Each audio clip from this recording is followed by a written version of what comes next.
नमस्कार मित्रांनो, ठरलं तर मग या सिरियलमध्ये काय घडले आपण ते बघणार आहोत। सायलीकडे तिचे नकली आईबाप आलेले असतात, मोबाईल आणि साड्यांची मागणी करतात। त्यावेळेस सायली असं बोलते की आम्ही जेवढ्या गरजा पूर्ण करू शकत आहोत तेवढ्या केल्या आहेत, चैनीच्या वस्तूंसाठी आम्ही असं काही करू शकत नाही, तरी मी यांना विचारून सांगते। तर अपमानित होऊन त्या ठिकाणून ते दोघे निघून जातात। यांच्या दोघांमध्ये वेगळाच डाव असतो, काही करून यांच्याकडून पैसा उकळायचा।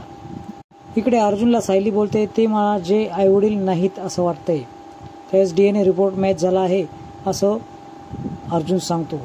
ते काही असो, रिपोर्ट खोटा असू शकतो, पण हे माझे आईबाप असूच शकत नाही असं ती वारंवार बोलत असते। दोघांची समजूत काढण्यासाठी हे जेव्हा त्याच्या रूममध्ये जातात त्यावेळेस ते दोघे तिथे नसतात। ते दोघे शोधण्यासाठी मैनाबाई आणि तिच्या मालकाला शोधण्यासाठी निघतात। वाटेमध्ये जात असताना अक्षरशः ते भीक मागताना दोघेही दिसतात। खरं तर या दोघांची ही चाल असते की पैशासाठी किंवा मोबाईल आणि साड्यांसाठी आम्ही भीक मागून खात आहोत। सायलीला दाखवायचं होतं की आम्हाला पैशाची खरंच गरज आहे, जेणेकरून आम्ही आमच्या गरजा पूर्ण करू शकू। ती दोघांनाही त्या गाडीत बसवते आणि घरी घेऊन येते। मित्रांनो, असेच नवीन अपडेट्स बघण्यासाठी चॅनल सबस्क्राईब करा, बेल आयकॉन दाबा। व्हिडिओ पाहिल्याबद्दल